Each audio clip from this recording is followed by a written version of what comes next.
नमस्कार, स्वागत है आपका। मैं हूं आपके साथ। हम तो शुरुआत करते हैं एपीएन प्राइम टाइम सुपरफास्ट की।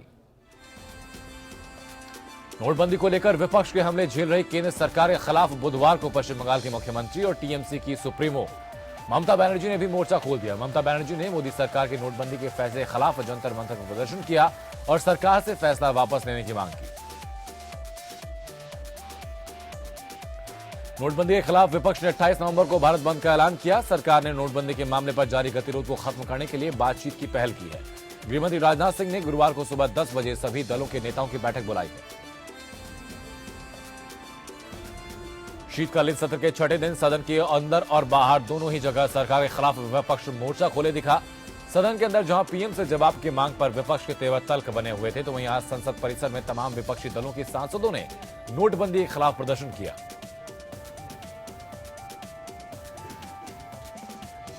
राहुल गांधी ने एक बार फिर नोटबंदी के खिलाफ जमकर मोदी सरकार पर निशाना साधा और सरकार के फैसले को जनता को परेशान करने वाला बताया।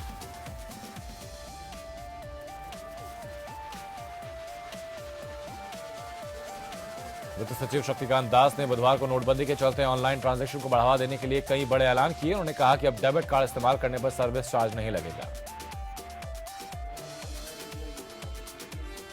सरकार के नोटबंदी के कदम के बाद जनधन खातों में भारी उछाल देखने को मिला। इन खातों में 21,000 करोड़ रुपए की भारी भरकम राशि जमा कराई गई है।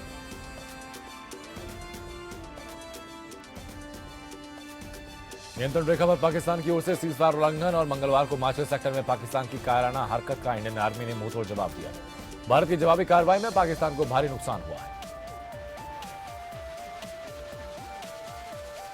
झारखंड विधानसभा के शीतकालीन सत्र का चौथा दिन है। राज्य सरकार सदन में आज सीएनटी एसपीटी एक्ट पर संशोधन विधेयक पर आज विपक्ष ने जमकर हंगामा किया। हंगामे के दौरान विपक्ष ने वेल में आकर जमकर नारेबाजी की।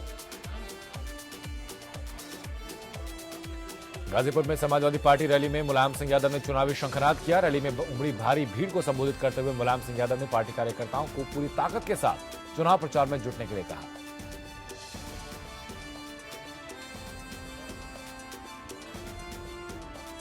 नोटबंदी को लेकर देश भर की अदालतों में लगातार दाखिल की जा रही याचिकाओं पर फिलहाल सुप्रीम कोर्ट ने रोक लगाने से इनकार कर दिया है। केंद्र सरकार की ओर से दाखिल ट्रांसफर याचिका पर सुप्रीम कोर्ट ने सभी याचिकाकर्ताओं को नोटिस भेजा है।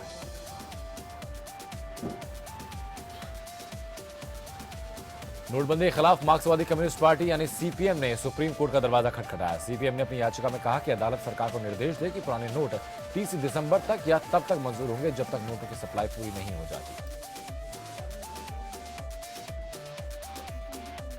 लोकपाल की नियुक्ति में हो रही देरी को लेकर दाखिल याचिका पर सुप्रीम कोर्ट ने केंद्र सरकार पर सवाल उठाया। सुप्रीम कोर्ट ने कहा कि लोकपाल एक्ट 2014 में बना था और अब तक प्रक्रिया पूरी क्यों नहीं हुई।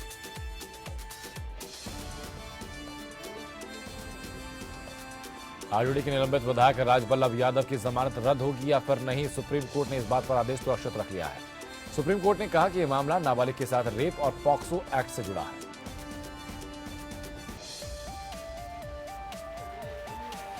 रॉबर्ट वाड्रा डीएलएफ जमीन सौदे मामले में जस्टिस एसएन ढींगरा आयोग की रिपोर्ट को पंजाब और हरियाणा हाईकोर्ट में चुनौती दी गई है।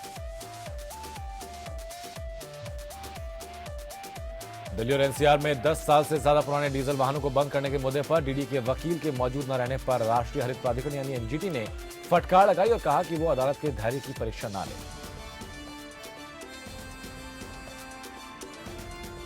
वाराणसी संसदीय सीट से सांसद चुने गए पीएम मोदी का निर्वाचन रद्द कर दिया गया और नए सिरे से चुनाव कराए जाने की मांग वाली अर्जी पर इलाहाबाद हाईकोर्ट में सुनवाई जारी है। अब 24 नवंबर को भी इस मामले में सुनवाई होगी।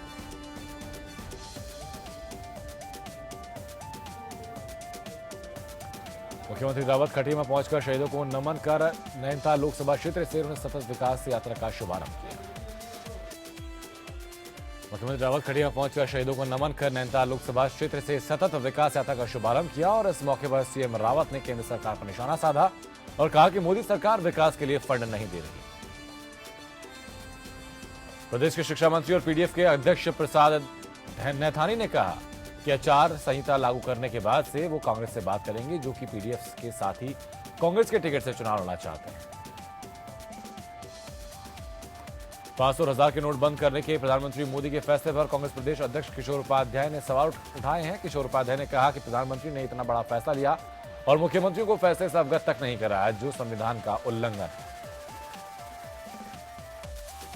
मलिन बस्तियों में रह रहे लोगों को प्रदेश सरकार ने मालिकाना हक दिए जाने को लेकर एक्ट तो बना लिया, लेकिन एक्ट बनने के बाद अभी तक मलिन बस्तियों में रह रहे लोगों को उसका लाभ नहीं मिल पाया। इसको लेकर अब मामले में सियासत तेज होती नजर आ रही है। राजधानी में जगह जगह पर टूटी सड़कों के चलते आम जनता को काफी परेशानियों का सामना करना पड़ा है। जगह जगह पर सड़कों की हालत जर्जर नजर आती है, तो टूटी सड़कों के चलते लोगों का सड़कों पर चलना मुहाल हो गया है। वहीं गैरसैंण में जल्द ही तमाम सुविधाएं मौजूद होंगी, कहना है विधानसभा उपाध्यक्ष और गैरसैंण के क्षेत्रीय विधायक अनसुईया प्रसाद मैखुरी का।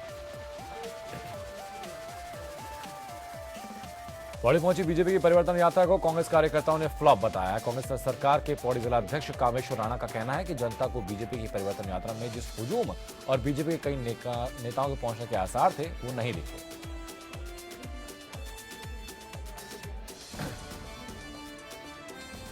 हजार के नोट बंद होने के बाद सभी जगहों की तरह काशीपुर में भी सुबह से ही सभी बैंकों में लोगों की भीड़ उमड़ी।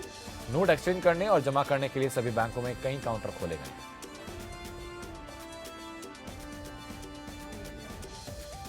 वहीं 78 खेड़ों को राजस्व ग्राम घोषित करने की मांग को लेकर आराधना विकास ग्रामीण विकास केंद्र समिति बैनर तले दलित नेता दौलत कुंवर दर्जनों समर्थकों के साथ परेड मैदान में एक हफ्ते से भूख हड़ताल पर बैठे हैं। दौलत कुंवर ने कहा कि 78 खेड़ों को राजस्व ग्राम घोषित करने की मांग को लेकर हम पिछले 7 दिन से भूख हड़ताल कर रहे हैं। रुद्रपुर में मॉकड्रिल के माध्यम से जिला आपदा प्रबंधन समिति ने आपदा के वक्त सभी विभागों के बीच तालमेल बैठाने के उद्देश्य से पूर्वाभ्यास किया। रुद्रपुर के 4 अलग अलग स्थानों पर मॉकड्रिल की गई। अल्मोड़ा में सड़क दुर्घटना में 6 बीजेपी कार्यकर्ताओं की मौत पर केंद्रीय राज्य मंत्री अजय टम्टा ने गहरा दुख जताया।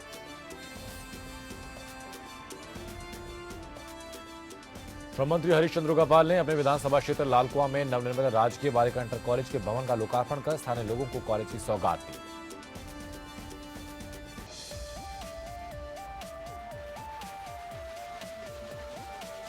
वहीं शिक्षा विकास का समुचित साधन है, साथ ही साथ विद्या का दान एक बड़ा दान है। शिक्षा के बिना कोई भी व्यक्ति आगे नहीं बढ़ सकता। हर किसी को शिक्षित करने के लिए हम सबको मिलकर प्रयास करना होगा।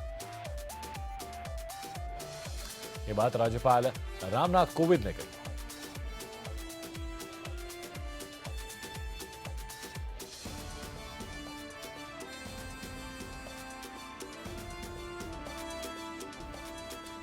यूपी पुलिस को हाईटेक करते हुए अखिलेश सरकार ने डायल 100 यूपी सेवा शुरू कर जनता को बेहतर सुविधा प्रदान करने की कवायद शुरू की है। मथुरा जिले की पुलिस ने भी इसकी तैयारियां पूरी कर ली हैं।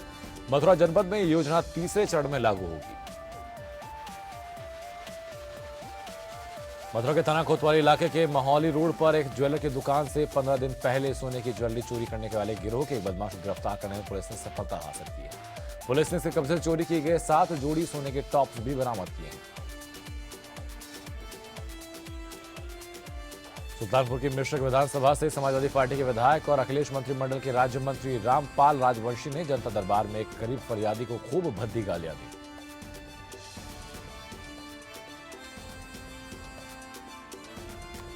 मेरठ के कंकड़खेड़ा थाना पुलिस ने फेसबुक पर दोस्ती कर लोगों को लूटने वाले गिरोह का भांडाफोड़ किया। दरअसल पहले गैंग के बदमाश आम लोगों से फेसबुक पर दोस्ती करते, फिर उन्हें दोस्ती के नाम पर कहीं मिलने बुलाते। इसके बाद उसके साथ लूटपाट करते थे। इस शातिर गिरोह का पर्दाफाश करते हुए मेरठ पुलिस ने 4 लोगों को गिरफ्तार किया है।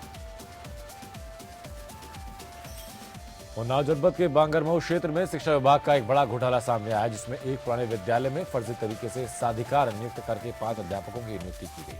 जब वहां के मौजूदा क्लर्क हरीश पांडे ने इसका विरोध किया तो उसका और एक चपरासी का वेतन रोक दिया गया। मुजफ्फरनगर में देर रात आपसी रंजिश के चलते एक पक्ष ने दूसरे पक्ष पर ताबड़तोड़ फायरिंग कर दी, जिससे दूसरे पक्ष के 2 युवक घायल हो गए। सूचना पर पहुंची पुलिस ने घायलों को जिला अस्पताल में भर्ती कराया।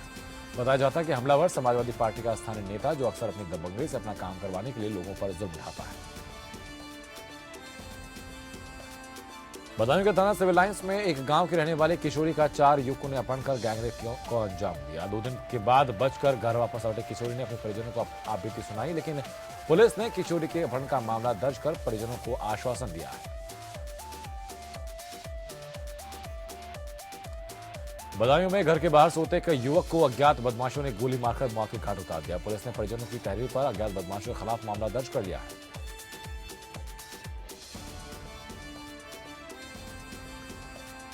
बैंक खातों में अवैध रूप से रुपए जमा कराने वालों पर गाज गिरनी शुरू हो गई है। संदेहास्पद रूप से अवैध रुपए जमा किए गए खातों को फ्रीज कराने की एक कवायद शुरू कर दी गई। झारखंड के चतरा जिले के लावालौंग प्रखंड के 93 बैंक खातों को उस वक्त फ्रीज किया गया। झारखंड विधानसभा के शीतकालीन सत्र के दौरान झारखंड के लिए बनी ज्वलंत मुद्दा सीएनटी एसपीटी एक्ट का संशोधन विधेयक आखिरकार पास करा लिया गया।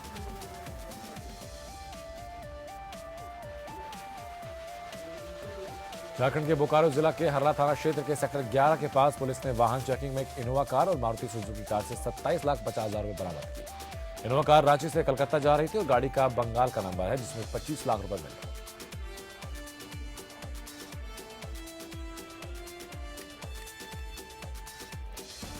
तो भारत की साइना नेहवाल ने थाईलैंड की पोनरतेप को हराकर Hong Kong open super series badminton tournament के दूसरे दौर में प्रवेश किया है। साइना ने इसी के साथ चाइना ओपन में थाई खिलाड़ी के हाथों मिली हार का बदला चुका दिया। लंदन ओलंपिक की कांस्य पदक विजेता साइना ने पोनरतेप से यह मुकाबला 21-21, 21-19 और 21-17 से जीता।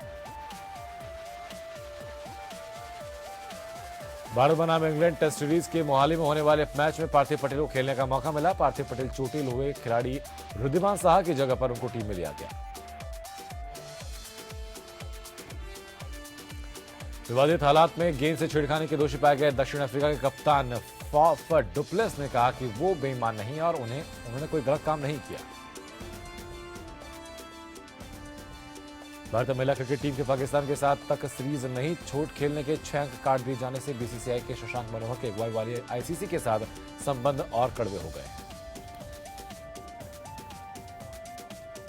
भारतीय महिला टीम ने 6 अंक कट जाने के फैसले का पाकिस्तान क्रिकेट बोर्ड ने स्वागत किया। भारतीय महिला टीम को इस साल अक्टूबर में पाकिस्तान के यहां सीरीज खेलनी थी। पूर्व test cricketer Shane Warne, Kevin Pietersen और माइकल स्लेटर पर मंगलवार को ट्रैफिक नियमों का उल्लंघन करने पर $300 का जुर्माना लगाया गया।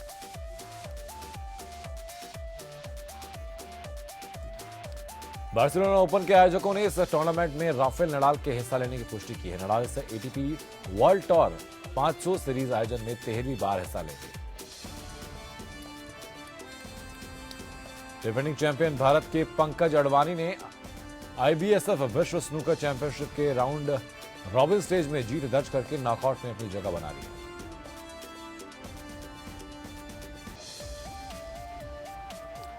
बॉलीवुड अभिनेता आमिर खान की फिल्म दंगल का नया गाना धाकड़ रिलीज हो गया। इस गाने में आमिर खान की दोनों फिल्मी बेटियां कुश्ती पहलवानों को पटकनी देते हुए नजर आ रही हैं। कोर्स के सीक्वल ने अपने शुरुआती 4 दिन तो बढ़िया निकाले थे, लेकिन चौथा दिन बेहद कमजोर रहा। मंगलवार को फिल्म देखने कम लोग पहुंचे। अभिनेता शाहरुख खान को बॉलीवुड का रोमांस का किंग भी कहा जाता है, लेकिन जब वो अपने बच्चों के सामने आते हैं और मुद्दा सेक्स एजुकेशन का हो तो उनकी बोलती बंद हो जाती है। इसी एक वजह है शाहरुख का शर्मिलापन।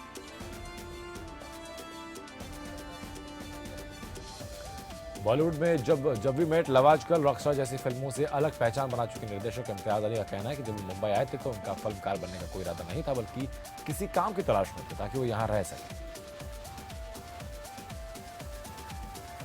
अमिताभ बच्चन ने राजकुमार संतोषी की फिल्म फैमिली, विपुल शाह की वक्त और मधुर भंडारकर की आन में साथ काम किया। दोनों आर बाल्की की आने वाले फिल्म में एक बार फिर साथ दिखेंगे।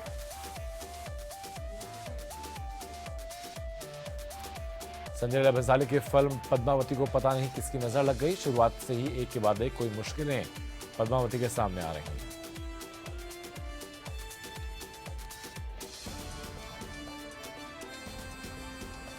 हास्य अभिनेता कपिल शर्मा करण जौहर के लोकप्रिय टॉक शो कॉफी विद करण में एक बार फिर नजर आएंगे। कपिल शर्मा ने मंगलवार को करण के दिए गए उपहारों की तस्वीर को ट्विटर पर साझा किया। बिग बॉस 10 के शो में अब तक जबरदस्त ट्विस्ट आने वाला है। ट्विस्ट है वाइल्ड कार्ड एंट्री, जिसके जरिए घर में एक ऐसी एक्ट्रेस एंट्री करने वाली है जिन्होंने इमरान हाशमी के साथ उनकी डेब्यू फिल्म में स्क्रीन स्पेस शेयर किया था। खबरें हैं कि टीवी एक्ट्रेस अपर्णा तिलक इस वीकेंड बिग बॉस के घर में वाइल्ड कार्ड एंट्री करेगी।